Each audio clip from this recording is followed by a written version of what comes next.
इतिहासाची साधने प्रदर्शन आणि व्याख्यान हा कार्यक्रम आयोजित करण्याचं इतिहास विभागाच्या वतीने ठरवलं आणि त्याप्रमाणे इथे ज्ञानेश्वर राणे सर, इतिहास अभ्यासक आणि दुर्ग मावळा प्रतिष्ठानचे सदस्य, त्याचप्रमाणे प्रसाद पेंडुरकर सर, दुर्ग मावळा प्रतिष्ठानचे मालवणचे तालुकाध्यक्ष इथे आले आणि त्यांनी मुलांना खूप सुंदर रीतीने माहिती सांगितली। इतिहासाची साधनं शिकवत असताना पुस्तकाच्या माध्यमातून आम्ही मुलांना शिकवतो आणि मुलांनी सुद्धा ती साधनं प्रत्यक्ष हाताळली।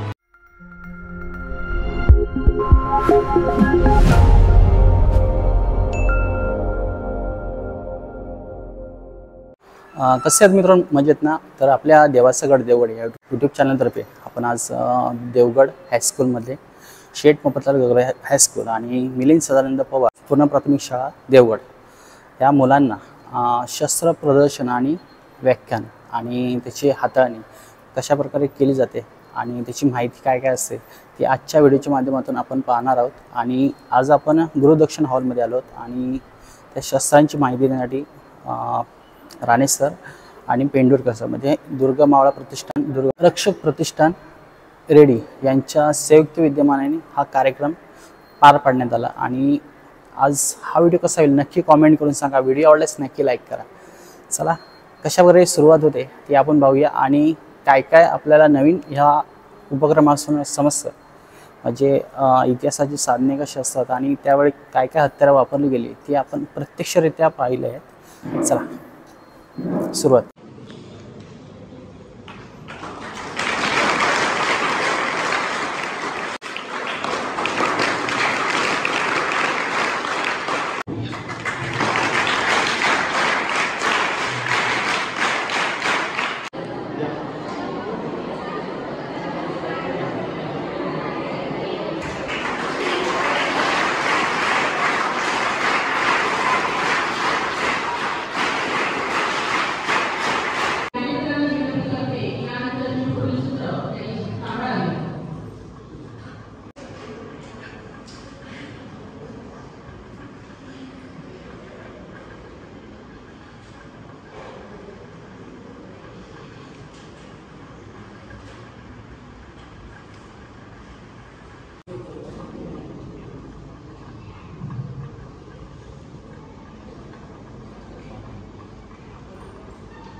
एक भाग आहे इतिहासाची साधने।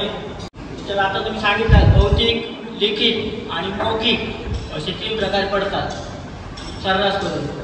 7वीच्या पुस्तकात पण पहिल्या धड्यावर हा उल्लेख आहे। तुम्ही काही जी साधनं आहेत ती फोटोतून किंवा चित्रपटातून बघितलात, आज ती प्रत्यक्ष बघणार म्हणजे विद्यार्थ्याचं जसं प्रॅक्टिकल असतं तसं ते आज होणार आहे। म्हणजे इतिहासाचं एक प्रॅक्टिकल होणार। त्याच्या अगोदर किंवा इतिहासाची ओळख करून देण्या अगोदर थोडी एक वेगळी ओळख करून देतो तुम्हाला। या बोर्डावर एक नाव दिसतंय बघा, दुर्ग मावळा प्रतिष्ठान। तसंच ह्या एका बोर्डावर नाव दिसतंय बघा, दुर्ग रक्षक प्रतिष्ठान रेडी। ह्या 2 ज्या संस्था आहेत ना, तर मागची कितीतरी वर्ष या महाराष्ट्रावर कार्यरत आहेत आणि प्रत्येक गडकोट किल्ल्यांवर संवर्धनाचं काम करत आहेत। संवर्धन ही काळाची गरज आहे बघा। आता तुमचा देवगडचा किल्ला आहे किंवा विजयदुर्ग आहे, याचं संवर्धन जर आज नाही झालं, तो ढासळला, तर पुढची पिढी काही बघू शकत नाही। म्हणजे एक आपला जो इतिहास आहे 350-400 वर्षाचा जो इतिहास आहे तो पुसता राहणार आहे। ते संवर्धन होणं ही अत्यंत काळाची गरज आहे। दुर्गरक्षक प्रतिष्ठान रेडी ही जी संस्था आहे किंवा ती एका लेवलला म्हणजे गाव मर्यादित ते काम करते। त्यांच्या गावात एक यशवंत गड म्हणून आहे, त्याची जणांनी नाव ऐकलं आहे, त्याचं यशवंत गड ऐकलं आहे नाही ना? कधीतरी सहलीनिमित्त गेलात तर तो आवर्जून बघा। त्या दुर्गाला 3 तटबंदी आहेत, म्हणजे 3 संरक्षण भिंती आहेत। जसं देवगिरीचा जो किल्ला आहे त्या किल्ल्याला जशा संरक्षण भिंती आहेत तसे त्या किल्ल्याला आहे। प्लस एक खंडक आहे। देवगडला गेला कधी देवगड किल्ला बघितला काय? देवगड किल्ल्याच्या बाहेर बघा खंडक आहे, तसं त्या किल्ल्याच्या आतमध्ये खंडक आहे। असं त्याचं वैशिष्ट्य आहे त्या किल्ल्याचं, जे महाराष्ट्रात जवळपास नाहीच आहे ती तटबंदी असलेला किल्ला। पण तिथे ही संस्था कार्यरत असते आणि तिथे संवर्धन मोठ्या प्रमाणावर होतं आहे. तसं महाराष्ट्रातील इतर गडकोट किल्ल्यांवर ते संवर्धन करतात, त्याचं प्रमाण थोडं कमी असतं त्यांचं. दुर्गा मावळ प्रतिष्ठान जी आहे ती जवळजवळ पूर्ण राज्यभर व्यापलेली आहे. दुर्गा मावळ प्रतिष्ठानचं एक वैशिष्ट्य असं आहे की ज्या भागातला किल्ला नामशेष झाला आहे किंवा तिथला इतिहास हा पुसत गेला आहे तर त्याला संजीवनी देण्याचे काम ही दुर्गा मावळ प्रतिष्ठान करत असते. म्हणजे उदाहरणार्थ जर द्यायचं झालं तर आमच्या इथे आकेरी कोट म्हणून आहे, तो जवळजवळ पूर्णपणे जमीनदोस्त झाला आहे, पण तो त्याचा इतिहास मिळवणं आणि तो परत लोकांच्या प्रकाशन आणून ठेवणं हे काम या दुर्गा मावळाने केलेलं आहे. हे तुम्हाला का सांगतोय, कारण आता आम्ही संवर्धन करतोय ठीक आहे, पण याच्या पुढचं काय, याच्या पुढे पण कुठेतरी या कार्य करणं गरजेचं आहे ना.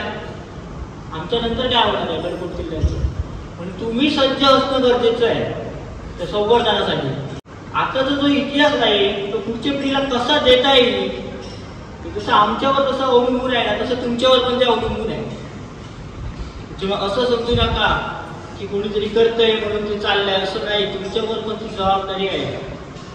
आणि या महाराष्ट्राची ओळखच छत्रपती शिवाजी महाराजांच्या नावाने होती.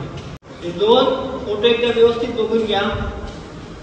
छत्रपती श्री संभाजी महाराजांची तस्वीर आहे इथे या बॅनरला, आणि ह्या बॅनरला जे दिसतंय ते छत्रपती श्री शिवाजी महाराजांची तस्वीर आहे. त्यांचा पूर्ण जो पेहराव आहे, आपलं मंदिर असेल किंवा त्यांची गाडी असेल, केस असतील किंवा शस्त्र असतील, ते जरा व्यवस्थित एकदा बघून घ्या. तुमच्या पाठ्यपुस्तकात जो पहिला घटक सापडतो तो भौतिक साधने, त्याच्याकडे जाण्याबद्दल तुम्हाला इतिहास म्हणजे काय ते सांगतो. इतिहास म्हणजे भूतकाळातील घडून गेलेल्या घटनांचा अभ्यास करणारे एक शास्त्र. मी हल्लीच MA कम्प्लीट केलं इतिहासामध्ये, मुंबई विद्यापीठाची पदवी घेतली आहे MA मध्ये, आणि आता सोलापूर युनिव्हर्सिटीला पुरातत्वशास्त्रामध्ये शिकतोय. त्याच्यामुळे आम्हाला काही काही गोष्टी सांगितल्या जातात की इतिहास कसा अभ्यासावा किंवा इतिहास सांगताना नेमका कुठला घटक बघावा. कारण नुसते इतिहासात म्हणजे काय म्हणतात भाकडकथा मांडून उपयोग होत नाही, त्याच्यासाठी संदर्भ लागतो. आणि आधी पूर्ण इतिहास आहे, जो शिव इतिहास आहे किंवा याच्या अगोदरचा इतिहास आहे, तो जवळजवळ पूर्ण संदर्भ जे असतात त्याच्यावर तो आधारलेला असतो. ज्या इतिहासाला संदर्भ नाही तो इतिहास कोल ठरतो, तो गृहीत धरला जात नाही. एक गोष्ट लक्षात घ्या. त्याच्यामुळे तुमच्या पाठ्यपुस्तकात भौतिक साधने म्हणजे काय, समाध्या, इमारती किंवा ताजमहाल वगैरे असेल किंवा गडकोट किल्ले असतील, हे भौतिक साधने देतात सर्रास. हल्ली एक प्रकरण झालं होतं थोडं राजकीय दृष्टीने आलेले, सत्ता गाजवली, त्याचा उपयोग कशासाठी व्हायचा याच्यावरून एक त्या किल्ल्याचा त्या काळातला एक इतिहास समजतो आपल्याला, म्हणून ते भौतिक साधनं देतं. भौतिक साधनातल्या काही गोष्टी दाखवणं इतपत नाही आहे, पण त्याच्यानंतर मी जरा पुढच्या भागाकडे वळतो. लिखित साधने म्हणजे काय, तर त्या काळात कुठल्या ना कुठल्या गोष्टींवरून काही लिखाण झालं असेल, पत्र असतील, ताम्रपट असेल, शिलालेख असेल, तर ते लिखित साधनात पडतं. तर ते विरगळ एक असेल. विरगळ किती जणांनी बघितली? विरगळ माहिती आहे का? विरगळ माहिती आहे? होय नाही काहीतरी बोला. हा, ते विरगळ दाखवतो तुम्हाला. विरगळ कशी असते? मागच्यांना दिसणार नाही, पुढच्यांना कदाचित दिसेल. नंतर तुम्ही मागते नाही नंतर बघा. हा फोटो दिसतो तुम्हाला इथे बघा, दोन घोडेस्वार आहेत, दिसले का? पुढच्यांना दिसणार? दिसले? अरे होय नाही काय पुढच्या दिसले? पुढच्यांना दिसले का? हा, पाचशे बघा. पहिल्या रगाड्यात दोन घोडेस्वार दिसत आहेत, म्हणजे एक घोडदळाची युद्ध आहे असं ते स्पष्ट लिहिलेलं आहे. त्याच्या वरच्या रगाड्यात इथे खाली एक माणूस मृत्यू झालाय असं दाखवलंय आणि युद्ध खेळतोय, म्हणजे युद्ध चालू आहे असं दाखवलं. त्या युद्धाच्या वेळी तो माणूस मृत्यू झालाय, म्हणजे तो जो वीर आहे त्याचं त्या युद्धात वीरमरण आले असं ते सिम्बॉलिक केलेलं आहे, चिन्हांकित केलेलं आहे. त्याच्या वरच्या कप्प्यामध्ये एक स्त्री बसलेली आहे बघा, ती सती चालली आहे, ती वीराची पत्नी आहे. सती प्रथा माहिती आहे तुम्हाला? कोणी बंद केली होती? हा हा हा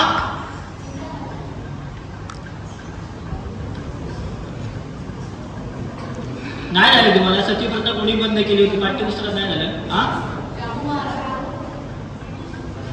राजाराम मोहन रॉय किती जणांनी ऐकले ना? ऐकले का? राजाराम मोहन रॉय हा त्यांच्या कालखंडापासून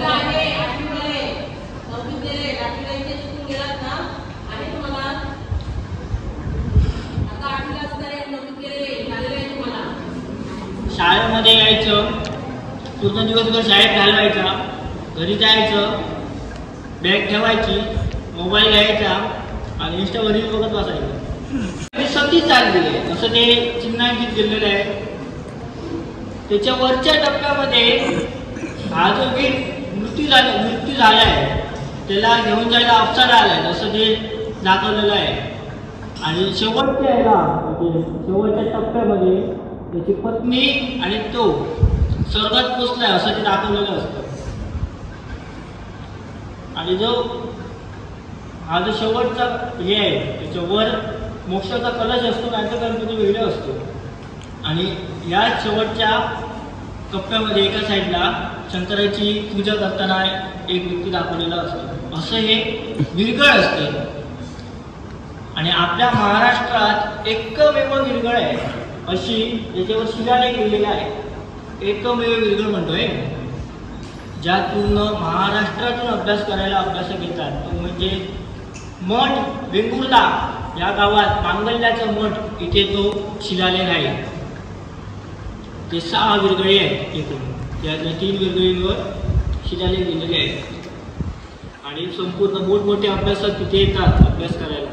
म्हणजे ह्या गोष्टी आपल्याकडे आहेत, पण आपण जगाला ओरडून सांगत नाही आहोत की आपल्याकडे ही गोष्ट आहे. मी हल्ली आता सोलापूरला गेलो होतो ना, तर सोलापूरला सगळे प्राध्यापक आले आणि मला म्हणाले तुम्ही कोकणातून आलात ना, पण आम्ही इथे शिकवतो. कोकणात ज्या ज्या गोष्टी आहेत, जे जे घटक आहेत इतिहासात, ते आम्ही तुम्हाला इथे शिकवतो.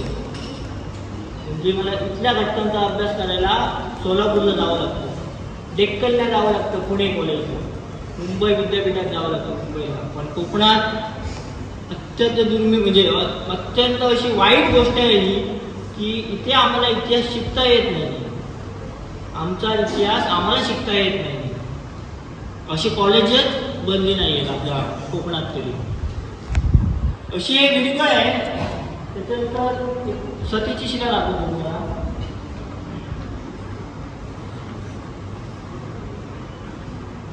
असा हात आहे बघा, एक दिसतोय तुम्हाला? हा प्रकार दिसला काय समजून जायचं सती शिला आहे. म्हणजे त्या वीराची पत्नी त्याच्या चितेबरोबर सती गेली आहे, त्याचे ते चिन्हांकित असतं. आणि हे दोन्ही घटक ना बऱ्याच वेळा मंदिराच्या बाहेरच्या साईडला असतात. मंदिरात कधी गेलात तर बघा, प्रत्येक गावाच्या मंदिरांच्या बाहेर ह्या गोष्टी असतात. हे तुमच्या एक भौतिक साधनातलं एक प्रकार आहे विरगळ. 7वीच्या पुस्तकात आहे विरगळ. तुम्ही 7वी ते 8वी झाला असेल, 7वीला शिकला असाल विरगळ म्हणजे काय वगैरे, ते असे असतात. त्याच्यानंतर लिखित साधनांमध्ये ना मोडीपत्र येतात सर्रास. मोडीपत्र येत म्हणजे शिवाजी महाराजांच्या काळात मोडी वापरायची, म्हणजे व्यवहार करताना मोडी वगैरे वापरायची. त्यामध्ये काय व्यक्ती राजांची पत्र आणली, ती कशी ओळखायची ती तुम्हाला सांगतो. हे संभाजी महाराजांचं एक पत्र आहे, त्याच्यावरती स्टॅम्प आहे बघा, दिसला का? दिसला? या स्टॅम्पवर हा संभाजी महाराजांचा स्टॅम्प आहे, म्हणजे संभाजी महाराजांचं पत्र आहे. प्रत्येक राजाचा एक राजमुद्रेचा स्टॅम्प असतो पत्रावर. जसं आता आपण पत्र लिहून देतो ना, खाली सही वगैरे करतो, नाव वगैरे, तसं ते स्टॅम्प मारायचे. त्यावरून ते समजायचं की बाबा संभाजी महाराजांचं पत्र आहे. हे राजाराम महाराजांचं एक पत्र आहे बघा. इथे पण काही स्टॅम्प दिसतंय तुम्हाला पत्रावर, दिसताय? म्हणजे राजाराम महाराजांचा पण स्टॅम्प असायचा की त्या पत्रावर ते मारायचे, त्याच्यावरून समजतं. आणि शेवटचं शिवाजी महाराजांचं पत्र आहे ते बघा, महाराजांची राजमुद्रा स्पष्टपणे दिली आहे. महाराजांची राजमुद्रा माहिती आहे ना तुम्हाला? किती जणांना येते माहिती? सगळ्यात नाही. किती जणांना येते? छत्रपती श्री शिवाजी महाराजांची राजमुद्रा किती जणांना येते? पण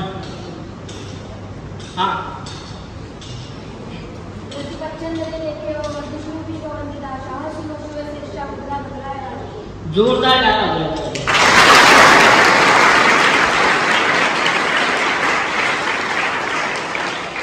चंद्रलेखे वर्तु विश्ववंदिता शासनो शिवशेषा मुद्रा भद्राय राजते. छत्रपती श्री शिवाजी महाराजांची राजमुद्रा ती इथे आहे या पत्रावर. आता या पाठ्यपुस्तकात मुडी पत्रे देण्याचा मागचा उद्देश काय? ही मुडी पत्रे कुठल्या राजाने लिहिली हे समजतं, कुठल्या कालखंडात लिहिली हे समजतं, ते कशासाठी लिहिलं हे समजतं, आणि ते कोणाला लिहिलं हे समजतं. म्हणजे त्या पत्रामागचा त्या काळातला इतिहास समजतो. म्हणून तुमच्या पाठ्यपुस्तकात लेखी साधनांमध्ये मुडी पत्रांचा उल्लेख केलेला आहे. समजलं तुम्हाला? समजलं? भिंतींवर म्हणजे अधिक काही टिकून जातात ते अक्षर, म्हणून ती तांबड्यावर लिहावी. साधारण ते असं एक चित्र असतं तांबड्यावर. बघितला? त्याच्यानंतरचा भाग आहे बघा शिलालेख. शिलालेख म्हणजे मोठ्याने बोला, दगडावर बरोबर, दगडावर कोरलेला लेख. आता हा संभाजी महाराजांच्या काळातला लेख आहे, जो आजही पणजीच्या म्युझियम मध्ये ठेवलेला आहे. हळपडूनचा शिलालेख म्हणतात. जर कधी गोव्याला गेलात पणजीला म्युझियम मध्ये तर तो आवर्जून तुम्ही बघू शकता असा शिलालेख. म्हणजे हा आता याच्यावर मी काही गोष्टी मेन्शन केल्या आहेत, त्याच्यामध्ये समजतं की हा संभाजी महाराजांच्या काळात लिहिला गेला होता शिलालेख. आणि शिलालेखावरून समजतं की बाबा नेमकं कशा संदर्भात लिहिला आहे हा लेख, कोणी लिहिला आहे आणि कुठल्या राजाच्या काळात लिहिला आहे यावरून ते समजतं. रायगडावर गेला किती जण? जर हात वर करा, रायगडावर किती जण गेलात? स्पष्ट हात वर करा. 3 जण गेले. ओके, 4 जण गेले. जगदीश्वराचं मंदिर बघितलं तुम्ही? त्याच्या बाजूला एक शिलालेख आहे, बघितला? साधारण असंच दिसतो. आज आहे तो, आज आहे हा रायगडावरचा एक शिलालेख आहे. ह्याच्यावर रायगडावर कुठली कुठली बांधकामं झाले आहेत त्याच्याविषयीचं लिहिलं गेलेलं आहे. प्लस महाराजांच्या राज्याभिषेकाची जी तिथी होती त्याविषयी मेन्शन केलेलं आहे. आणि तो आजही जगदीश्वराच्या मंदिराच्या भिंतीवर लावलेला आहे. बरोबर ना? आहे ना? बघितला? हा शिलालेख, ह्या शिलालेखावरून रायगडवर त्यावेळी कुठली कुठली बांधकामं झाली होती आणि महाराजांचा राज्याभिषेक कधी झाला होता ह्याची माहिती मिळते. म्हणजे हा पक्का संदर्भ आहे इतिहासाचा. लेखी साधना हा मुख्य घटक आहे शिलालेख. त्याच्यावरून त्या काळाचा इतिहास समजतो, म्हणून ते दिलं गेलेलं आहे. हे घटक उगाच दिले गेलेले नाही आहे, त्याला कारण आहेत काहीतरी. शिलालेख असेल, चांगले लेख असेल, नाणी असेल. आता नाणी पण तुम्हाला दाखवणार नाही काही काही दिसतंय तुम्हाला? कोकणातलं नाणं दिसतंय. दुधांडी शिवराई आहे पेशव्यांच्या काळात. पेशव्यांच्या काळातली दुधांडी शिवराई आहे. आता जर हे सापडलंच नसतं तर समजलं असतं कसं की पेशव्यांनी पण चलन काढलं होतं. ते उत्तरात सापडलं याच्यामुळे समजलं ना की पेशव्यांनी पण काही चलन काढलं होतं. म्हणून ते दिले आहे बघा नाणी म्हणून. तांबडपटच्या खाली लिहिलेलं आहे नाणी. नाणी म्हणजे चलन. काही काही चलन आहेत बघायचं, काही काही बघितलेली पण असतो. ब्रिटिश काळातली पण काही भोकाचा पैसा पण मी लावला आहे, तुम्हाला दिसत असेल तर. दिसतोय? नंतर जरा जवळून बघा, कारण मागच्यांना ते दिसणार नाही. तर आतापर्यंत आम्ही झालं असं 7वीपर्यंत विद्यार्थी घेत होतो मॅडम. हा जरा वरच्या वर्गातून मुलं आहे त्याच्यामुळे जरा जमून बघा तुम्हाला दिसणार नाही पण जमून बघा. ही प्रतिकृती आहे शिवाजी महाराजांनी सुवर्ण होऊन काढलं होतं त्याची प्रतिकृती अतिशय दुर्मिळ आहे. जवळपास नाहीच असं धरून चाला एका दुसरं कुठे सापडलं तर. पण ही त्याची प्रतिकृती आहे ही आता आणली आहे तुम्हाला दाखवण्यासाठी. ती नंतर तुम्ही जवळून बघून घ्या. ही नाणी वगैरे चलन वगैरे या गोष्टी तुम्ही फक्त पुस्तकातून किंवा चित्रपटातून बघा तुम्ही प्रत्यक्ष बघणार. एक गोष्ट लक्षात घ्या मी या गोष्टी तुमच्यासाठी का आणल्या आहे तर तुम्ही ते बघाव्या याच्यासाठी आणल्या. आता कारण आम्हाला वेळेचं थोडं बंधन आहे आणि मुलं पण तुम्ही खूप जास्त आहात संख्येने. या सगळ्या वस्तू आता तुम्हाला देणं पण शक्य आहे. पण ज्यांना इच्छा असेल ना सगळ्यांनीच नव्हे गडबड गोंधळ करू नका पण काही गोष्टी बघा हात लावून वगैरे प्रदर्शन वगैरे बघायला. आता तुम्ही शस्त्र प्रदर्शन वगैरे बघता बघितला का कधी? नाही बघितला हौस आहे बघायची. मी आणलाय आता बघणार आहात नक्की बघा. तसं शिवकाळ पण एक टर्निंग पॉईंट झालाय. अफजल खानाचा वध जावळी ज्यावेळी महाराजांनी जिंकली जावळीचं खोरं जिंकलं त्यावेळी जावळीचा चंद्रराव मोरे हा आदिलशाही दरबारात पळाला आणि लढायला लागला की माझी जावळी गेली आता मी काय करू वगैरे वगैरे. आदिलशहाने काय केलं विडा फिरवला की बाबा या शिवाजी महाराजांचा बंदोबस्त कोण करेल. तर अफजल खानाने विडा उचलला. अफजल खान चालून आला महाराष्ट्रावर आणि त्यांनी काय केलं पहिलं देवळांना टार्गेट केलं. करता करता तो महाराजांपर्यंत वाई देऊन मुक्कामाला थांबला. महाराजांनी शक्कल काय लढवली की उघड्या मैदानावर युद्ध घेणं कठीण आहे. म्हणजे जवळपास आपल्याकडे जर सैन्यबळ कमी असेल तर गनिमी गवा वापरतात. महाराजांनी तेच केलं आणि अफजल खानाच्या सैन्याला कमी करून करून करून करून प्रतापगडाच्या पायथ्याशी आणलं आणि प्रतापगडाच्या पायथ्याशी महाराजांनी अफजल खानाचा पुतळा बाहेर काढला. त्यावेळी काही शस्त्र वापरले. चित्रपटांमध्ये बघितला शेर शिवचा चित्रपट बघितला त्याच्यात लाख नख वगैरे वापरलेली आहेत ना ती अशी दिसतात. बघा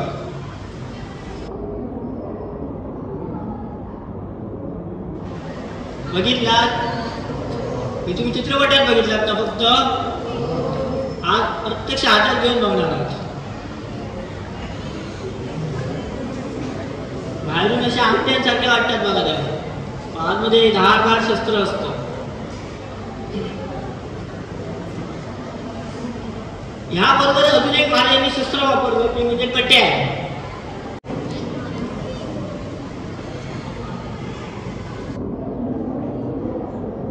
आता मी जरा खाली येतो.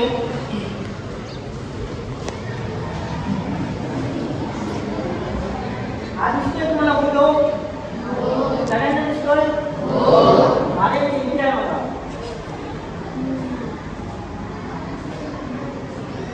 दिसती का?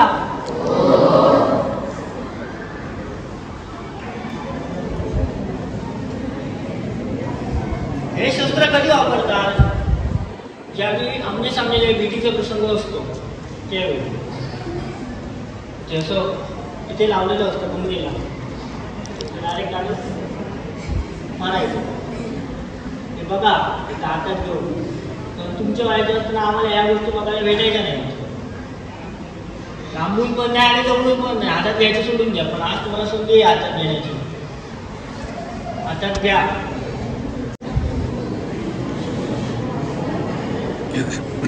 माझ्या हातात एक शस्त्र आहे बघा काय म्हणते त्याला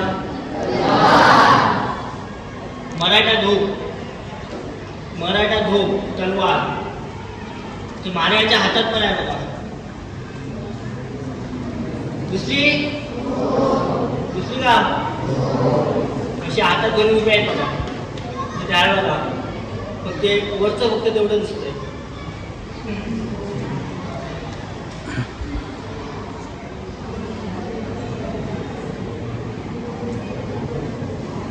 चार पुढे आहे बघा आज तुम्ही हातात घेऊन बघणार आहात प्रत्यक्ष.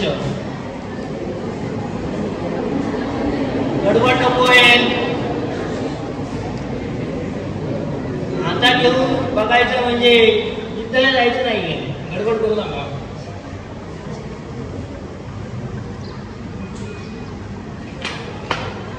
याला मराठा धोप तलवार म्हणतात. ती सदैव महाराजांकडे असायची. सिंधुदुर्ग किल्ल्यावर गेलात तुम्ही कधी? सिंधुदुर्ग किल्ल्याच्या मंदिरात बघा, एक सोबत ठेवलेली आहे, बघितलात? महाराजांच्या मूर्तीच्या समोर एक तलवार ठेवलेली आहे. याच प्रकारातली आहे, अशीच आहे ती.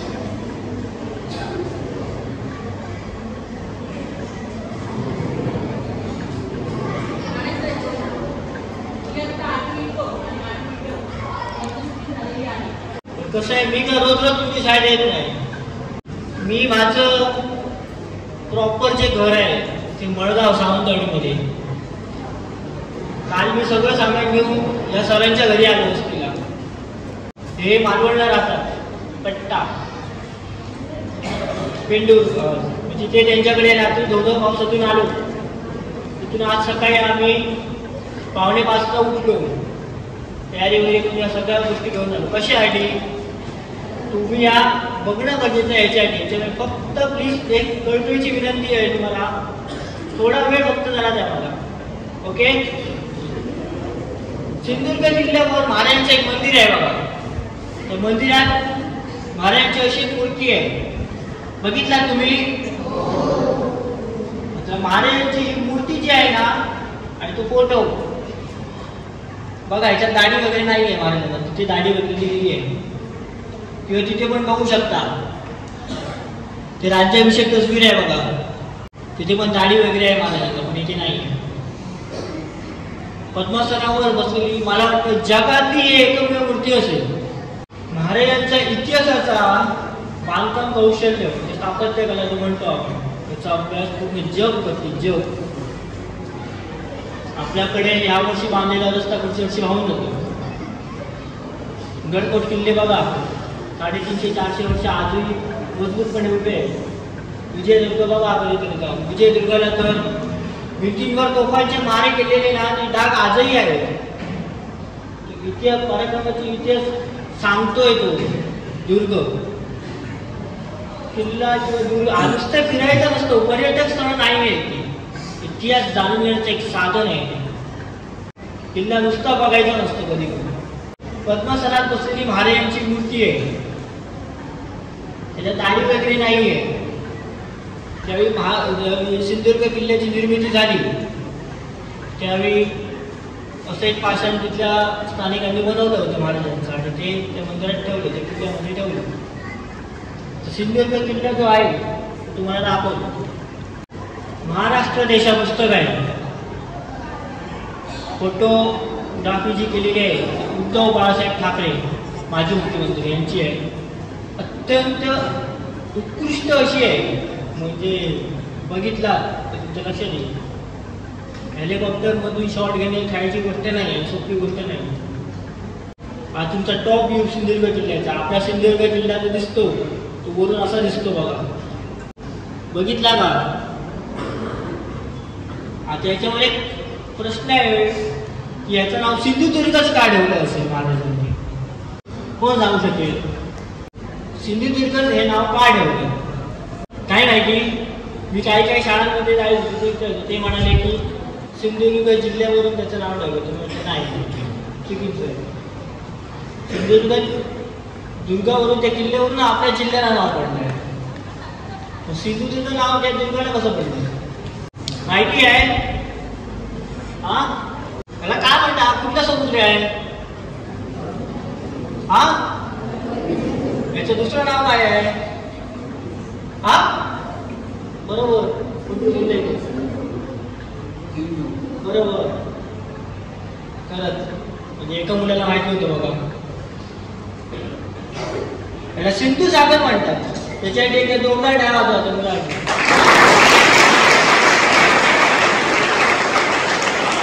खरं सांगतो, मी 7-8 शाळा फिरतोय.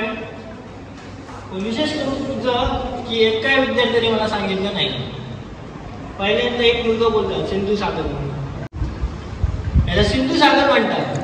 सिंधू नदी ज्या सिंधू सागराला मिळते तो सिंधू सागर.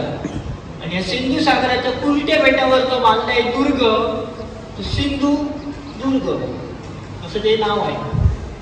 त्यावेळी एक नियम असायचा, त्याचा समुद्र त्याचा आरमा, थोडक्यात म्हणजे सगळं त्याचं. तुमच्याकडे आरमार नाही तर तुमच्याकडे काही नाही. मग महाराजांनी ठरवलं की आपलं स्वतःचं आरमार हवं आणि महाराजांनी आरमार बांधायला चालू केलं हळूहळू. आणि त्याच्यानंतर भलं मोठं आरमार महाराजांचं स्थापन झालं. अफजल खानानंतर एक मोठं संकट जे आलं ते म्हणजे सिद्धी जोहर पावनखिंड बघितला. सिद्धी जोहर चालून आला आणि पन्हाळ्याला त्याला वेडे लागलं. महाराजांची एक युद्धनीती अशी आहे बघा, अफजल खानाला प्रतापगडाच्या पायथ्याशी नेलं म्हणजे सीमेवर नेलं स्वराज्याच्या. स्वराज्यात घुसू दिलं नाही जास्त, म्हणजे स्वराज्यात आला तर जास्त भाग नष्ट करेल. तसा सिद्धीला पण त्यांनी पन्हाळ्याला नेलं बघा, डायरेक्ट सीमेवर नेलं त्यांनी, स्वराज्यात घुसू दिलं नाही. आणि एक पन्हाळ्यावरून एक रात्री प्लॅन ठरला, एक रात्रीचा म्हणजे एक प्लॅन ठरला, धाडसी प्लॅन होता तो की पन्हाळा सोडून विशाळगड जवळ करायचा. अत्यंत म्हणजे काही चूक थोडी जरी झाली तरी महाराजांचा जीव लढायचा होता. आणि तिथे दोन वीर, एक बाजीप्रभू देशपांडे आणि फुलाजी प्रभू देशपांडे, हे पावनखिंडी त्यांना वीरमरण आलं. आणि त्या बाजीप्रभू देशपांड्यांनी एक शस्त्र वापरलं, त्याला दांडपट्टा म्हणतात.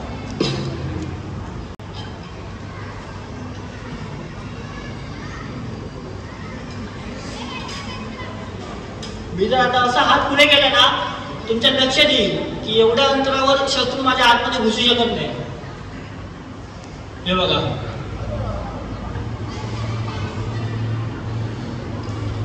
आता दांडपट्टा जो आहे ना तो दोन्ही महाराजांच्या हातामध्ये आहे बघा. दिसला तुम्हाला? दिसला का? इथे बघा, इथे एका साईडने जो असं उभा धरलाय बघा, असा वन साईडने आहे बघा, संभाजी महाराजांच्या हातात आहे. महाराज अतिशय चांगल्या पद्धतीने दांडपट्टे चालवायचे. दिसला का तुम्हाला? आज तुम्ही हा उचलून बघणार आहात, घालून बघणार आहात हातामध्ये. तुम्हाला संधी दिली आहे मी, आज हा तुम्ही हातामध्ये घालून बघायचा आहे.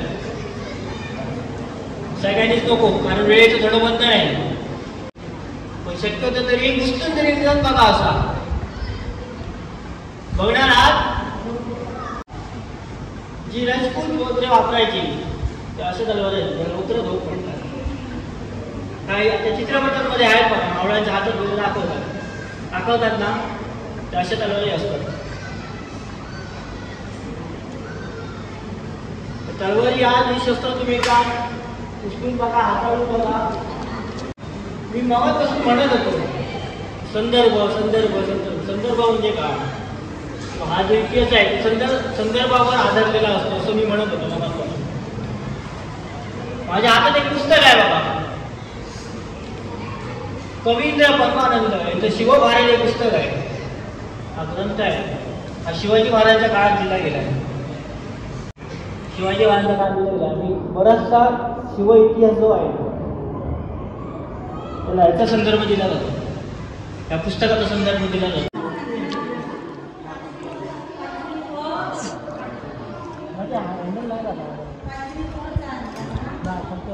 छोट्या वस्तू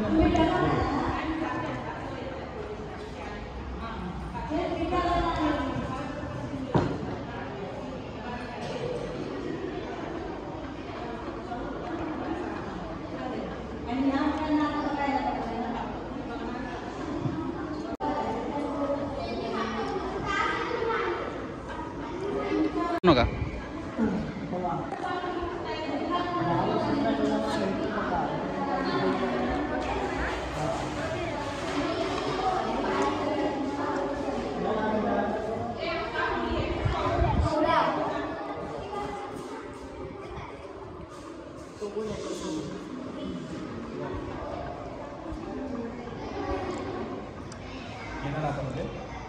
नको पेंडुरकर झेपणार नाही त्याला.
काय नाही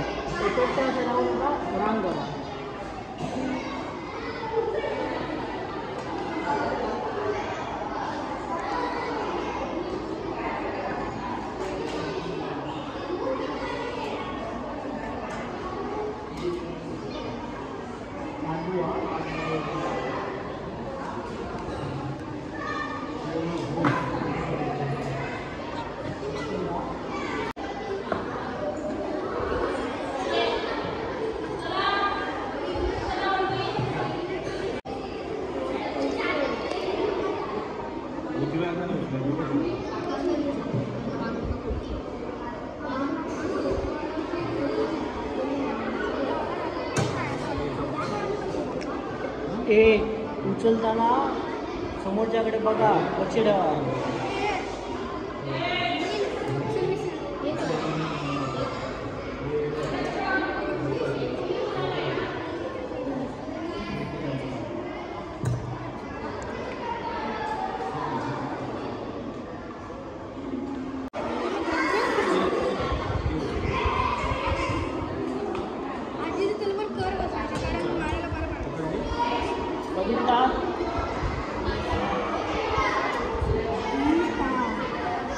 बघितला तुम्ही तर चला पाठी बघा, मुलं खूप आहेत.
तो कोयंडे सर समोर बघा, ते कुठेकडे जात आहे, इकडे या. चला चला बघत चला सर्वांनी.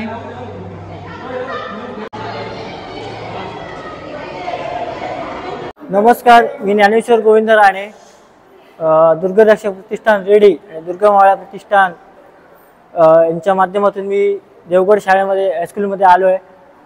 इतिहासाची साधने याच्यावर आज व्याख्यान होतं. शालेय पाठ्यपुस्तकात छत्रपती शिवाजी महाराजांचा इतिहास असेल किंवा त्या इतिहासाची साधने असतील, हा इतिहास आपल्यापर्यंत कुठल्या साधनातून येतो, कसा येतो, याच्याविषयीचं आज मार्गदर्शन आम्ही या हायस्कूलला केलं आहे. किंवा सिंधुदुर्ग म्हणजे पूर्ण सिंधुदुर्गात बऱ्याचशा शाळांमधून आपण हा उपक्रम आम्ही घेतो, मुलांपर्यंत ही माहिती पोहोचवतो. त्याचप्रमाणे दुर्ग संवर्धन ही काळाची गरज आहे आणि त्याचं महत्त्व किती आहे आणि काय आहे हे पण आम्ही मुलांपर्यंत पोहोचवतोय. एक पिढी तयार होण्यासाठी ते अत्यंत गरजेचं आहे. या अनुषंगाने आम्ही हा उपक्रम आजवर चालू केला आहे आणि बऱ्यापैकी लोकांच्या प्रतिक्रिया येत आहेत की हा अतिशय चांगला उपक्रम आहे, आमच्या पण शाळेत करा असं. आता आम्हाला देवगड आणि वाडा हायस्कूल अशा 2 शाळांमधून बोलवणं आलं होतं आणि एकाच दिवशी 2 शाळांमध्ये आम्ही हा उपक्रम घेतोय. ह्याच्या अगोदर आम्ही 7 ते 8 शाळांमध्ये हा उपक्रम घेतला आहे आणि ह्याच्या पुढे पण आम्ही अन्य शाळांमध्ये म्हणजे जवळजवळ सिंधुदुर्गातच नाही पूर्ण रत्नागिरी पण आम्ही घेऊ या उपक्रम या शाळांमध्ये, असं एक जाहीरपणे सांगतोय. धन्यवाद. नमस्कार, माझं नाव रोहित अंकुश बांदिवडेकर, शेटमग हायस्कूल देवगडमध्ये मी शिक्षक आहे. आज आम्ही इथे इतिहास विभागातर्फे दुर्ग मावळ प्रतिष्ठान आणि दुर्ग रक्षक प्रतिष्ठान रेडी यांच्या सहकार्यातून इतिहास विषय जो आहे तो मुलांपर्यंत जास्त चांगल्या प्रकारे पोचण्याच्या उद्देशाने म्हणून इतिहासाची साधनं आम्ही तर वर्गात शिकवत असतो, परंतु इतिहासाची साधनं ही प्रत्यक्ष हाताळण्याचा योग या प्रतिष्ठानामार्फत आम्हाला मिळाला. त्याच्याचबरोबर त्याने सिंधुदुर्ग किल्ल्याचं नामकरण कसं झालं हेही इथे आज आवर्जून सांगितले, त्याचीही माहिती आम्हाला मिळाली, मुलांनाही मिळाली. मुलांनी अगदी त्याला उत्स्फूर्त प्रतिसाद दिला. यामध्ये दांडपट्टा असू दे, वाघनखं असू देत, त्याचबरोबर पेशवेकालीन तलवार, शिवमुद्रा अशी वेगवेगळी शैक्षणिक साहित्य जी भौतिक साधनं म्हणून इतिहासाची ओळखली जातात. त्याचबरोबर लिखित साधनांमध्ये सुद्धा वेगवेगळ्या प्रकारची साधनं, जहाज वगैरे यांचे फोटो वगैरे त्यांनी आणलेले होते. मुलांनी त्याला उत्तम प्रकारचा प्रतिसाद दिला आणि आनंदाने आणि आवर्जून बघितलं, अभ्यासलं, हाताळलं सुद्धा. त्याचा फायदा त्यांना शैक्षणिक साहित्य आम्ही शिकवत असताना आणखीन एक चांगला वेगळा अनुभव आज मुलांना मिळाला. त्यांच्या ज्ञानात नक्कीच भर पडली आणि या दोन्ही प्रतिष्ठानचे आणि त्यांना मार्गदर्शन इथे ज्यांनी केलं ते राणे सर, त्याचबरोबर पेंडुरकर सर यांचे आमच्या शाळेच्या वतीने आभार. धन्यवाद. नमस्कार, मी आफरीन वसीम पठाण, शेटमग हायस्कूल देवगड सहाय्यक शिक्षिका आहे. त्याचप्रमाणे इतिहास विभाग प्रमुख म्हणून यावर्षी आम्ही इतिहासाची साधने प्रदर्शन आणि व्याख्यान हा कार्यक्रम आयोजित करण्याचं इतिहास विभागाच्या वतीने ठरवलं आणि त्याप्रमाणे इथे ज्ञानेश्वर राणे सर, इतिहास अभ्यासक आणि दुर्ग मावळा प्रतिष्ठानचे सदस्य, त्याचप्रमाणे प्रसाद पेंडुरकर सर, दुर्ग मावळा प्रतिष्ठानचे मालवणचे तालुकाध्यक्ष इथे आले आणि त्यांनी मुलांना खूप सुंदर रीतीने माहिती सांगितली. इतिहासाची साधनं शिकवत असताना पुस्तकाच्या माध्यमातून आम्ही मुलांना शिकवतो, पण प्रत्यक्ष ती साधनं मुलांना हाताळता यावी, प्रत्यक्ष ती बघता यावी म्हणून हा उपक्रम आम्ही राबवला आणि तो खूप उत्तम रीतीने, उत्तम प्रतिसादाने तो साध्य झाला असं मला वाटतं. इतिहासाच्या साधनामध्ये भौतिक साधनं, लिखित साधनं मुलांना शिकवताना सर्वच गोष्टी मुलांना दाखवता येत नाही. आज इथे विरगळ किंवा सतीची प्रथा या गोष्टी पूर्णपणे विद्यार्थ्यांना समजाव्यात या भाषेमध्ये सांगितल्या गेल्या. विविध प्रकारची चित्र दाखवली गेली. तलवार ही मुलांना एकच प्रकारची माहित होती, विविध प्रकारची तलवार इथे दाखवली गेली आणि मुलांनी सुद्धा ती साधनं प्रत्यक्ष हाताळली. आमच्या शिक्षक वर्गाने ही साधनं हाताळली. इथे हा जो उपक्रम राबवला त्यामध्ये या उपक्रमामध्ये संस्थेने आम्हाला सहकार्य केलं. प्रशालेचे मुख्याध्यापक खडपकर सर यांनी सहकार्य केलं, पर्यवेक्षिका दहिबावकर मॅडम यांनी सहकार्य केलं. त्याचप्रमाणे माझे सर्व शिक्षक, इतिहास विषय शिक्षक बांदोळेकर सर, उमेश कोंडे सर, जंगले सर या सर्वांनी सहकार्य केलं. त्याबद्दल मी त्यांचे आभार मानते. धन्यवाद. तर मित्रांनो, आजचा व्हिडिओ कसा आला नक्की कॉमेंट करून सांगा. आणि शस्त्र प्रदर्शन आणि प्रत्यक्ष शस्त्र हाताळणी आणि लहान मुलांना पण प्रत्यक्ष बघणे, परत त्याच्या हातात घेऊन बघणे, हे उत्सुकता बऱ्याच विद्यार्थ्यांना होती. आणि कसा व्हिडिओ आला नक्की कॉमेंट करून सांगा. आणि तुम्ही दुर्गप्रेमी किंवा दुर्गरक्षक असाल किंवा शिवप्रेमी असाल तर नक्की कॉमेंट बॉक्समध्ये सांगा की तुम्हाला ह्या व्हिडिओच्या माध्यमातून तुम्हाला कोणती कोणती माहिती भेटलेली. आणि बऱ्याच ठिकाणी असे प्रदर्शन उपक्रम व्हायला पाहिजे. आणि चला भेटूया अशा एका नवीन व्हिडिओमध्ये.